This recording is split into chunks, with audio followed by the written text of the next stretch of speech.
देखो बेटा, घमंड मत पालना, हम तुमको साफ बता रहे हैं। घमंड तुमको पानी में चूर चूर कर जाएगा। पहले जाओ गंगा नहाओ, अपने पाप धुलो और उसके बाद साफ मन और श्रद्धा के साथ नहीं। हेलो एवरीवन, मैं विद्यांशी द्विवेदी और आप देख रहे हैं thescoopbeats.com। आज हमारे साथ यहाँ पर मौजूद है one of the famous YouTuber and influencer mister Avnish Singh. Sir hello. हाय।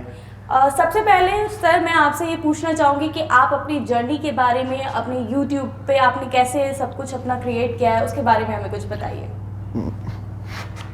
मुझे लगा कुछ नया होगा। मैं बेसिक से बताता हूँ।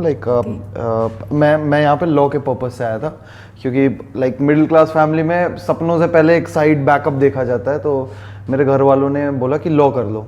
तो जब मैंने लॉ करना शुरू किया तो मैं इस चक्कर में था कि मैं थिएटर या नुक्कड़ नाटक शुरू कर दूंगा, कि एक्ट करता रहूँगा या कुछ ऐसा करता रहूँगा। पर मैं कहीं पे ज्वाइन नहीं कर पाया था, क्योंकि लॉ का फर्स्ट ईयर में काफ़ी ज़्यादा प्रेशर था। फिर आफ्टर एन ईयर कॉलेज में ड्रामा सोसाइटी में मतलब ऑडिशंस हो रहे थे, तो मैंने ऑडिशंस दिए थे बेसिकली। तो वो सीनियर्स ने मना कर दिया, मतलब उन्होंने कहा कि अभी वो एक्ट करेंगे, अभी तुमको इन्वॉल्व होने की ज़रूरत नहीं है। बाकी फिर करते करते मैं बाहर था, थिएटर के बाहर था। तो जो आए हुए थे ऑडिशन लेने, उन्होंने बाहर मुझसे बात करी। तो मैंने उनसे बोला कि आप एक बार मेरे को भी चांस दीजिए। तो मैंने उसके बाद ऑडिशन दिया और मेरे को वहाँ पे लिटरली लीड रोल मिल गया था। क्या हुआ कि सौरभ सचदेवा थे, तो वो मेरे से थिएटर के बाद मिले। तो उन्होंने मुझे बोला कि यूट्यूब शुरू कर दे। तो मैंने कहा कि उन्होंने मुझे बेसिकली बोला कि तेरी एक्टिंग बहुत अच्छी है, तू बॉम्बे जा, तू लॉ मत कर। तो मैंने कहा कि वो सबके होते हैं, मिडिल क्लास फैमिली वाले इश्यूज होते हैं, मैंने उनको बताया।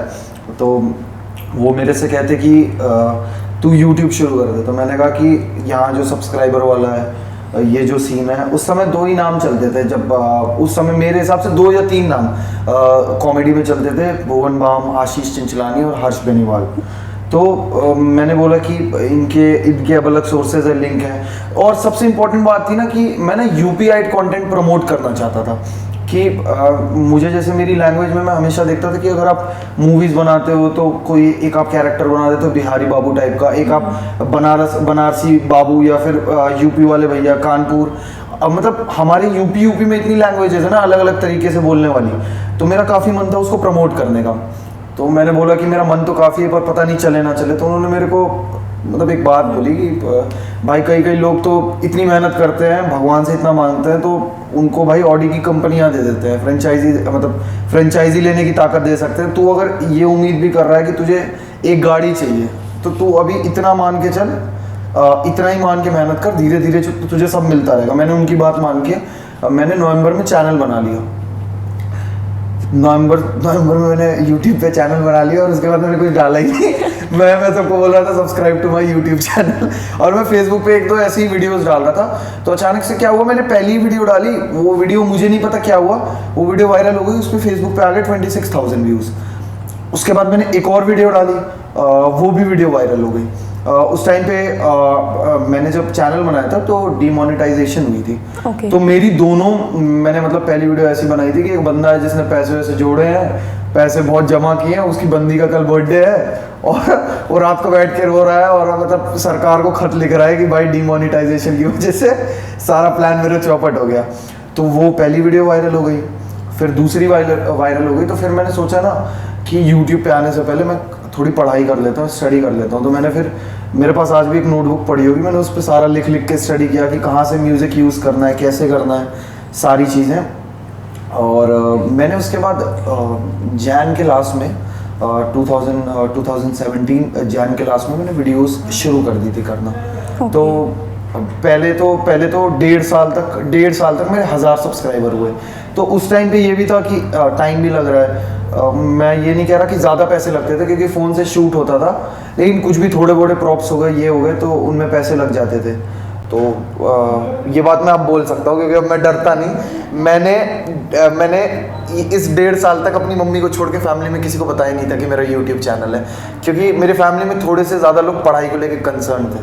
तो मेरे को पता था वो सूर्यवंशम वाला सीन हो सकता है, निकल जाओ इस घर से।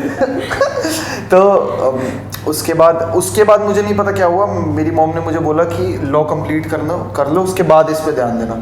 तो मैंने अपनी मॉम से बोला कि 1 साल का आप टाइम दे दो, अब 1 साल में अगर ये चैनल नहीं चला तो मैं चुपचाप से लॉ में लग जाऊंगा। और वो बोला जाता है ना, भगवान के घर देर है अंधेर नहीं, उस 10 महीने में मेरे 1 मिलियन सब्सक्राइबर हो गए। ओके हाँ, तो आपकी बेसिकली जो वीडियोस हैं, मैंने भी कई सारी वीडियोस देखी हैं, तो इस बनारसी बाबू का दिल कभी टूटा है? हाँ, मैं क्यों झूठ बोलूं, सबका दिल टूटा है। मेरा तो 3rd क्लास में एक इंग्लिश मैम ने तोड़ दिया। वो तो मेरा पहला क्रश थी। मेरे को अभी पसंद ही आई थी तब तक। तो रिसेंट में कोई आपकी क्रश, वैसे तो बहुत बार सुनने में ऐसा आया है कि आपकी क्रश श्रद्धा कपूर हैं। नहीं, कौन अफवाह फैला रहा है ये? नहीं, कई सारी जगहों पे ऐसा पढ़ने को मिला है कि आपकी क्रश श्रद्धा कपूर है। तो सोनम बाजवा थी। अच्छा, रिसेंटली चेंज हुई क्या? नहीं, बहुत टाइम से सोनम बाजवा थी। मैंने कभी श्रद्धा कपूर तो कहीं बोला भी नहीं। आई एम सॉरी श्रद्धा। तो मैं सोनम बाजवा थी काफी टाइम से। तो फैमिलीज में अभी आपने काफ़ी सारी चीज़ें मतलब अचीव कर ली हैं, अच्छे खासे सब्सक्राइबर्स हैं आपके पास, तो अब फैमिली को कोई इशू नहीं है आपके यूट्यूब? फैमिली को इश्यूज तो देखो, इश्यूज तो रोज हो जाते हैं। जैसे माँ का दिल जो होता है ना, माँ का दिल ऐसा होता है कि भाई आपका जब ऐसे जा रहा है तब भी कहती है कि हाँ चलो ठीक है, भगवान का नाम लेके करो। और जहाँ ऐसे हो जाता है ना, देखो बाबू मैं तुमको बता रही हूँ ये चीज़ कर लो पहले, ये चीज़, तो वो हमेशा होता है। जैसे रिसेंट टाइम्स में अभी यूट्यूब चल रहा था, अचानक से ये शॉर्ट्स आ गए यूट्यूब पे, बाकी चीज़ें हो गई। और मैं मतलब किसी को टारगेट करके नहीं बोल रहा, लेकिन मैंने ये चीज़ देख ली ना, आप गंद फैलाओगे ना, वो ज़्यादा चलता है, कंटेंट कम चलता है। कुछ अच्छे क्रिएटर्स को छोड़ दे तो मैं अपनी भी बात नहीं कर रहा, मेरे से भी कम सब्सक्राइबर पे ऐसे क्रिएटर्स हैं ना जो बहुत अच्छा काम कर रहे हैं। तो कभी कभी जब चैनल की रीच डाउन होती है, और अब मेरा ब्रेड बटर सब कुछ यूट्यूब ही है एक पॉइंट के लिए, तो मेरी लॉ कंप्लीट हो चुकी है, तो मम्मी कभी कभी बोलती है कि लॉ की प्रैक्टिस शुरू कर दो। सेकंड मतलब इंडियन फैमिलीज में जैसे साइड ऑप्शन रखना इतना इम्पोर्टेंट है ना, तो वो हमेशा चलता रहता है। बट बाय द टाइम अब जैसे चीज़ें करने के लिए पहले मुझे बहुत चीज़ें होती थी, लाइक जैसे मुझे ऐसा होता था कि पता नहीं मैं ये वीडियो कर रहा हूँ, इसमें अगर मैं ये लैंग्वेज यूज़ कर रहा हूँ, ऐसे कर रहा हूँ, फैमिलीज़ या कोई क्या बोलेगा, तो वो सारी चीज़ों से मेरा बर्डन हट गया है फैमिली से। ओके और आपकी स्कूलिंग कहाँ से हुई है? कुछ स्कूल में किस तरीके के थे, शरारती थे, या फिर कभी कुछ ऐसा हुआ जो आज तक लोगों को नहीं पता है? मुझे 10th क्लास में रस्टिकेट किया गया। ओह माय गॉड, वो क्यों? मैं सेंट जॉन्स स्कूल में था, मैं सेंट जॉन्स ICSE बोर्ड से मैंने पढ़ा हुआ था। तो मैं किसी भी टीचर से आप मेरा रिपोर्ट ले सकते हो, मैंने कभी किसी टीचर से मिसबिहेव या बदतमीजी नहीं की है। वो यूपी के लड़के ना माँ बहन की गाली नहीं सुन पाते, तो वो हो गया था थोड़ा कांड। तो 10th क्लास में मुझे रस्टिकेट किया गया था, ICSE बोर्ड में था। उसके बाद मैंने CBSE, मेरा मन नहीं था वैसे CBSE में जाने का, पर फिर मैं उसके बाद CBSE में गया। ओके तो अभी तक की जो जर्नी है विनो की, यहाँ तक पहुँचने में काफ़ी सारा स्ट्रगल किया होगा, बट अभी भी आपको क्या लगता है जो एक मुकाम आप लाइफ में हासिल करना चाहते थे वो पा चुके हैं, या स्टिल स्ट्रगल्स चल रहे हैं, और किस तरीके के स्ट्रगल्स हैं? अब मैं इस पे एक बात बताऊंगा। विल स्मिथ है, मतलब हॉलीवुड एक्टर है, तो उन्होंने ना इतना अचीव कर लिया। वो भी लास्ट नहीं बिफोर लॉकडाउन वो शायद ऋषिकेश आए हुए थे पूजा करने, तो उन्होंने एक बात बोली थी कि जब इंसान अपने हाईएस्ट पे पहुंचना चाहता है, वो उसके लिए मेहनत करता है, तो वो जब पहुंच रहा होता है ना, वो उन चीज़ों को कभी अप्रिशिएट नहीं करता है। एंड मुझे जहाँ हाईएस्ट पहुंचना था ना, मैं उससे काफ़ी ऊपर पहुंच गया, सोच के कि यहाँ इंजॉयमेंट होगा, यहाँ फन होगा। लेकिन इंसान जितना ऊपर पहुंचता है ना, उसको और ऊपर जाने की लालच होने लग जाती है। तो मैं अभी भी कह रहा हूँ, मैं सेटिस्फाई नहीं हूँ, कोई सेटिस्फाई नहीं है अपने करेंट पोजिशन से। बट मैं लाइफ में मैंने एक चीज़ सीखी है, मैं लाइफ में हर चीज़ का ग्रैटिट्यूड रखता हूँ। जो मुझे मिला, जिसने मुझे छोड़ा, जिसने मुझे सिखाया, समझाया, जो भी चीज़ें मेरे साथ हुई, वो सब चीज़ें मुझे लॉन्ग टर्म में पता है कि वो किसी रीज़न से हुई हैं। तो मैंने ग्रैटिट्यूड रखना सीखा। और रही बात कि अभी मैं जहाँ पे हूँ, तो मैं खुश हूँ, पर मैं सेटिस्फाई नहीं हूँ। ओके तो ऑल ओवर पॉजिटिविटी से भरे हुए हैं आप, हर तरफ पॉजिटिविटी ढूंढते हैं। अब ढूंढना शुरू कर दी है। इसी नेगेटिव इंसान की जान के मैं बहुत ये भी राज मैं जानना चाहूंगी कि आपके जो कंटेंट्स आते हैं काफी ज्यादा कॉमेडियन होते हैं और बेसिकली अगर हम देखें तो यूपी वालों के लिए हाँ। काफी ज्यादा अच्छा एंटरटेनिंग है। तो ये कंटेंट्स दिमाग में आते कहाँ से हैं, या फिर किस तरीके के व्यूअर्स को देखकर और उनको देखकर आप इन्फ्लुएंस होते हैं किनसे कि इस तरीके का कंटेंट देना चाहिए? मैम आधा इन्फ्लुएंस तो बॉलीवुड करता है और आधा यूट्यूब पे कुछ लोग हो गए। बाकी चीज़ें ऐसी होती हैं कि आप जहाँ रहते हो आपको वहाँ की प्रॉपर नॉलेज होती है। बहुत लंबे टाइम तक यूपी हाइट कंटेंट ही बनाता रहा बिकॉज मुझे नॉलेज हो गई थी कि भाई ये कंटेंट यहाँ पे ये चीज़ कैसे होती है, तो उस पर एक पकड़ बन गई थी। पर आफ्टर अ वाइल जब आपको लोग देखने लग जाते हैं, एक टाइम के बाद ना आपके ऊपर प्रेशर बहुत बन जाता है कि आपको कोई हरियाणा से मिल रहा है, उनकी अरे भाई वीडियो देखा करो थारी बहुत अच्छी बनाओ, कोई दिल्ली का मिल जाता है भाई साहब, तो आपको ना ऐसा हो जाता है कि आपको हर टाइप के कंटेंट में खेलना पड़ जाता है। तो वो ऐसा भी हो जाता है कि कई बार आपके साथ कोई बैठा होता है, वो अपने किस्से सुना रहा होता है कि भाई मैं ऐसा गया था, मेरे साथ ऐसा हो गया, उनकी टोन होती है तो उनके हिसाब से कभी कभी हो जाता है। कभी कभी पता नहीं यार, आज तक तो एक चीज़ मेरे को समझ नहीं है कि बाथरूम में बैठ के आइडिया क्यों इतने अच्छे आते हैं। बहुत सारे कंटेंट के आइडिया बाथरूम में बैठे बैठे आ जाते हैं, सुबह सुबह आ जाते हैं।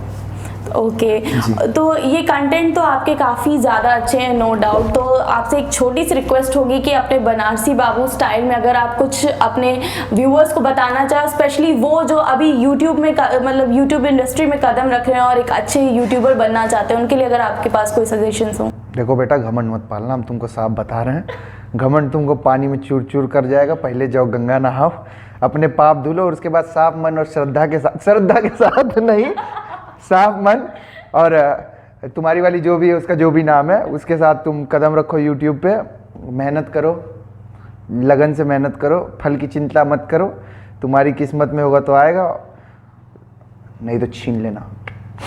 हाँ, वो झांसी भाग गया, वो कल मेरे से बोल के गया मैं नोएडा जा रहा हूँ घूमने, उसके बाद उसका फोन आया कहता कि दीदी को डेंगू हो गया है भाई, मैं झांसी जा रहा हूँ। मैं कहा तू जा कैसे रहा है, तूने कपड़े ना वो लिए। फिर मेरे को याद है वो 4-4 5-5 दिन एक कपड़े पहन के जी लेता है। मेरे को अगर दुनिया खत्म होगी ना तो मैं मानता हूँ कॉकरोच भी सर्वाइव अगर ना कर पाए जिस माहौल में, वहाँ स्वतंत्र कर सकता है सर्वाइव। ये भी रिकॉर्ड पे जाएगा। हाँ वो कर सकता है, मैं इस चीज़ पे तो कह रहा हूँ। अगर आप बंगला ले लो और आप उसको कह दो कि आपको इतने में सोना है, भाई वो बंदा इतने में सो जाएगा, पता नहीं वो कैसा है। हाँ तो जिसने जो दिल तोड़ा था आपका, उसके वाले का नाम क्यों दंगे करा रहे हो? एग्जैक्टली किसी ने दिल कौन से स्टैंडर्ड में या कौन सी एज में? एग्जैक्टली किसी ने दिल नहीं तोड़ा था। मैं ना लड़कों के बीच ही रहा हूँ यूपी में, तो अब लड़कों के बीच रहा हूँ ना, तो उसके बाद जब यूट्यूब पे एंटर किया तो यूट्यूब पे भी कभी किसी से ज्यादा मतलब नहीं रखा। मतलब मैंने इतने साल में जिनके साथ भी काम किया है ना, मैं लिटरली मैंने कभी रोमांटिक सीन भी नहीं दिया होगा कोई। मैं ऐसे कि मुझे लिटरली मेरे पास आज भी पड़ा है कि जैसे कोई सीन है कि ऐसे लड़की को पकड़ के चलने, मैं हाथ पकड़ के चलने का देखो, मैं क्यों पकड़ के चलूं, तो ऐसा हो गया था। फिर आफ्टर वाइल मेरा कोई बहुत बड़ा ऐसा नहीं कि दिल टूटा, पर एक टाइम के बाद ना लोग कहते हैं ना कि कुछ चीज़ें बहुत इंपॉर्टेंट होती हैं। तो जब वो चीज़ हुई थी, उस चीज़ को हो गए 3 साल हो गए, और कोई काफ़ी लंबा नहीं, बेसिक सा था कि मतलब 4-5 महीने की कहानी थी। उन 4-5 महीनों में भी मैं अपने मतलब एक बोलते हैं ना कि माशूक काम को ही बना लिया था मैंने। तो उस चीज़ के बाद मुझे काफ़ी चीज़ें रियलाइज हुई लाइफ में कि मैं वो चीज़ें बता नहीं सकता। पर उसके बाद क्या हुआ ना कि उसके बाद ना मैं ना पोइट्री लिखता था। तो मैं काफ़ी टाइम से मैं रैप में बहुत इंटरेस्टेड था। तो जब मैं रैप में इंटरेस्टेड था तो एक टाइम के बाद ना मैंने कहा कि मेरा काफ़ी मन था म्यूज़िक गाने करने का। तो मैं काफ़ी रैपरों से मिला, तो कोई मुझे ऐसे गाने लिख के देता, तो मैं कहता भाई मैं इससे बढ़िया लिख लूँगा। तो एक टाइम करते ऐसा कुछ हुआ कि फिर मुझे किसी ने बोला कि भाई तुम गाना निकालो। तो मैंने कहा कि मैं एक चीज़ बोलता हूँ कि मुझे वो प्रॉपर लाइन नहीं मिल रही। मैं मतलब फिर मैंने गाने लिखने शुरू कर दिए, रैप लिखने शुरू कर दिए। काफ़ी वन साइडेड हो गए। फिर काफ़ी लिखते लिखते नॉलेज हुई, तो काफ़ी रैप में जब आप घुसते हो ना तो ऐसा हो जाता है कि मतलब मुझे प्रॉपर वर्ड नहीं मिल रहा, कि आप पहले ऐसा लिखते हो कि आप अपने दिल की बात लिख रहे हो, फिर आप सामने वाले की भी दिल की बात लिखने लग लेते हो, फिर आप सिचुएशन लिखने लग जाते हो। तो मुझे बहुत पॉइंट के बाद ऐसा लगा ना कि भाई कोई गलत नहीं है, जो आपके लिए बना हुआ है ना वो आपको सही टाइम में मिलेगा। क्योंकि मेरा वाला ऐसा नहीं था कि एक टाइम के बाद ना मैं ये नहीं बोलूँगा, मैंने बहुत लोगों से सुना है रिश्ते में बहुत डिसरिस्पेक्ट शुरू हो जाती है। मैं लिटरली मेरी बहुत सी फीमेल फ्रेंड्स हैं जिनके साथ मैं काम करता हूँ जो रिलेशनशिप में नहीं है, और अगर आप उनसे कैजुअली पूछोगे तो वो कहेंगे कि उनको कभी मतलब वो ये नहीं बोलेंगे कि उनको ये नहीं मिला, पैसा नहीं मिला, ये नहीं, उनको रिस्पेक्ट नहीं मिली। मैं अभी भी एक भाई अपने भाइयों से बोलूंगा, भाई अगर अपनी बंदी पे गुस्सा है ना, दीवार पे मुक्का मार लो, मैं सच बता रहा हूँ, पर कभी गाली मत देना, कभी गाली मत देना, कभी डिसरिस्पेक्ट मत करना। तुम एक दिन बात मत करो उससे पूरे दिन, वो भी मंजूर है, लेकिन जो डिसरिस्पेक्ट होती है ना वो फिर तुम्हारे लॉन्ग टर्म में तुम्हारे रिलेशनशिप की माँ बहन कर जाएगी। और ये गलती मैंने नहीं करी। मेरे रिलेशनशिप में मैंने एक गलती बस करी है, मैंने टाइम नहीं दिया, क्योंकि मेरे पास सच में टाइम नहीं था देने का। बाकी मैंने चीट वीट नहीं किया था, मैंने इधर-उधर कुछ नहीं किया था भाई, मैं बहुत सीधा हूँ। ओके, तो रिसेंटली मैं आई थिंक आपकी एज अभी 21 है और 3-4 साल पहले हुआ था, इसका मतलब काफी जल्दी नहीं थी आप? 21? मैं 23 का हूँ। Oh my God, 23। ओके, फिर भी आप बहुत ज्यादा बड़े तो नहीं थे आई थिंक। तो वही था ना, बचपना था, वाली उम्र से जस्ट निकले थे बिल्कुल अभी। बचपना था, ऐसे थोड़ी मेरी रोमांस थी कि कहीं अमेरिका लंदन जाके गाने गा रहे, मेट्रो की सीढ़ी पे मुंह बांध के, हाँ 4 दिन बाद क्यों मिल रहा, वो शूट था बस वैसे वाला, कुछ कोई ऐसा वो नहीं था। उसके वो भी ऐसे मिलना कि हाँ चल चल मेरे को शूट पे निकलना है, चल बाय। और उस समय तो ऐसा था कि ना कार चलाने आती है ना कुछ चलाने आती है, ऑटो पकड़ा गए, मिल के शूट पे सीधा कैब बुक करके निकल गए। कभी कुछ स्पेशल किया है? नहीं इसीलिए छोड़ के भाग गई? नहीं, मतलब सच बताओ तो टाइम मिला ही नहीं, उसको भी टाइम नहीं मिला, मेरे को भी टाइम नहीं मिला। पर फिर जो ऐसा हुआ कि मैंने फिर जब लिखना शुरू किया ना, मैं किसी को कोसूंगा नहीं, मैंने लाइफ में बहुत कुछ सीखा है। मैंने गाने लिखने शुरू किए, मैंने बहुत सारे गाने उस पर लिखे, मतलब मैं बहुत कुछ लिखा है उस पर, कि मतलब बहुत कुछ लिखा है। कुछ अगर याद हो तो दो मुझे सारी चीज़ें याद है, तो 2 लाइन यहाँ पे भी बता दीजिए। कौन सी वाली बताऊँ? इतने सारे लिख रखे हैं कि कौन सी वाली बताओ। मतलब मैं एक दो तो ऐसे हैं कि मैं कुछ और सुना तो मैं फिर मुझे घर जाना है ना, मैं रास्ते में गाड़ी चलाते बिल्कुल नहीं, ये रिस्क नहीं ले सकते हम लोग। तो ऐसे रैप में तो ये जैसे मैंने एक मोटिवेशन के ऊपर लिखा था, मैं रात को जगा हुआ था ना, तो people used to call me vampire, कि ये सोता नहीं है, इस रात में अपने शूट से एक दिन पहले सोता नहीं हूँ। और मैंने उस रात को ये लिखा था कि सपने हैं जो बनाना एम्पायर, हर रात जगो बेटा जैसे वैम्पायर, नींद से आजकल हो गया रिटायर, तभी गीत लिखो बेटा सारे हैं फायर, हायर जो किया मुझे मेरे रब ने, टारगेट ऑन टाइम पूरा लगा मैं करने, सक्सेस वाला नशा जो लगा सर चढ़ने, नाकामयाबी वाले शब्द से लगा था मैं डरने, करने जो मैं निकला था पता था कोई मेरे साथ नहीं, पर वो कामयाबी भी कैसी लाला जिस कहानी में कोई बात नहीं, लगा हुआ मैं बनाने में हिट इसलिए मेरा कोई मात नहीं, अभी तो टॉप पे भी होऊंगा खड़ा, सब खास कोई एरा गहरा मेरे साथ नहीं, हरकतों से बेटा पूरा हूँ शेर, स्टेटस मेरा सिर्फ एक भेड़, goat greatest of all time, rap सारे हार्ड बेटा ना कोई राइम, अब तो दौर की शुरू तैयारी, अभी तो बस मेरा चल रहा टाइम, ऐसा वैसा कोई मुखिया नहीं भाई, commander leading like Optimus prime. Super, बहुत ही अच्छा था, नो डाउट, बहुत ही अच्छा था। तो ऐसे टाइप के थोड़े वो लिखता हूँ, 1-2 पैसे की बात मोहब्बत की चल रही, तूने फिर से पैसा ला दिया, मैंने भी डील रोक रखी, लाखों वाला दाम लगा दिया, फिर जो मेरा भाव बढ़ा, पीछे से तू ये बात न करना कि ऐठ मुझ में आ गई जो नाम को मर करके है मरना, बचपन में था मौत से डरता, अब रोज मौत है आती, इन आंखों में सपने कैद, कम वक्त चैन से सो नहीं पाती, कमा दूं नाम बहुत मैं, बस कोई मुझको नींद दिला दो, या जिसकी बाहों में आती उसकी कोई रकम लगा दो, जाना एक बार हाथ तो फिर मुझे भी मगन सा होने दे, तेरी खुशबू का नशा सूंघ लूं मुझे इनमें तू खोने दे, जुल्फे तू मेरी सवार बेफिक्र मैं भी जरा सा सो लूं, खुदा इतना तू कर दे और मैं कुछ ना तुझसे बोलूं, हाँ वो थी मेरी इबादत जो आज मेरे साथ नहीं है, फिर भी ये नज़म मैं उस पर बना दी उसने हालात वही है। बहुत अच्छे, बहुत ही अच्छा, बहुत ही प्यारा गाना आपने क्रिएट किया है सच में। हाँ आने वाले टाइम में बिल्कुल छाने वाले हैं, यूट्यूबर, इन्फ्लुएंसर और बेस्ट रैपर भी शायद बन मुझे जाए। मुझे मुझे मुझे सच बताऊं, मुझे ना कंपटीशन के लिए रैपर नहीं बनना, मुझे ना बस ये मुझे ना एक्टिंग का कीड़ा ये बचपन से था या कुछ मुझे टाइम एक्टिंग का पहले से? कीड़ा बचपन से था। मेरा मूवी वाला सीन ऐसे हुआ था ना कि एक साउथ इंडियन मूवी आई थी अपरिचित, तो इट वाज अबाउट अ गाय जिसको कुछ प्रॉब्लम थी, तो वो 3 कैरेक्टर्स प्ले कर रहा था। तो मैं अपनी नानी के घर गया हुआ था, तो मैं ऐसे बोर हो रहा था, तो मेरे भैया थे तो वो मूवी देखने जा रहे थे, तो वैसे ही नानी बोली कि इसको लेके चला जाए। उससे पहले मैं कभी थिएटर नहीं गया था, तो मैंने पहली बार थिएटर देखा। मैं ऐसा हो गया भाई इतना बड़ा टीवी। मैं उसके बाद मैंने एक्ट देखा, तो फिर मैं उसके बाद घर में भी ना वो चीज़ें दोहराने लग गया। तो मैं बोला कि मुझे भी वो काम करना है, ये करना है। फिर वहाँ से शुरू हो गया सब कुछ। फिर स्कूल में प्लेस करना, फिर ये सारी चीज़ें करना मैंने शुरू कर दिया।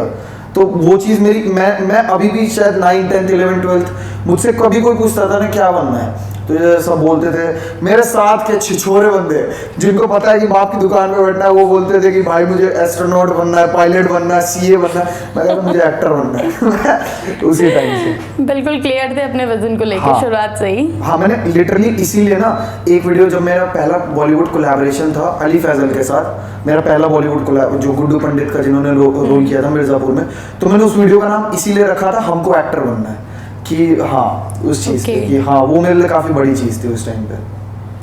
हे गाइस, तो मैंने अभी इंटरव्यू खत्म नहीं हे गाइस तो मैंने अभी इंटरव्यू खत्म किया है स्कूप बीट्स के साथ, और मुझे काफ़ी ज़्यादा मज़ा आया। मतलब आपको कैमरे के सामने एक इंसान दिख रहा है, कैमरे के पीछे भी बहुत सारे लोग हैं। हमने बहुत मस्ती मजाक के साथ ही इंटरव्यू खत्म किया है। तो मेक श्योर इस वीडियो को लाइक ज़रूर करना, कमेंट करके बताना अगर और कोई सवाल हो, अगर ये लोग मुझे फिर से बुला लेते हैं तो मैं उसका भी जवाब दे दूंगा। चैनल को इनके सब्सक्राइब ज़रूर कर लेना, और बस यार प्यार करो, और भाई सब्सक्राइबर बढ़ाओ 1-2 बार, और मैं भी इंटरव्यू पे आऊँगा और आपके कोई फेवरेट यूट्यूबर या सेलिब्रिटी आपको मिल जाएंगे। Love you guys. मेरा पैर सुन हुआ है कसम से।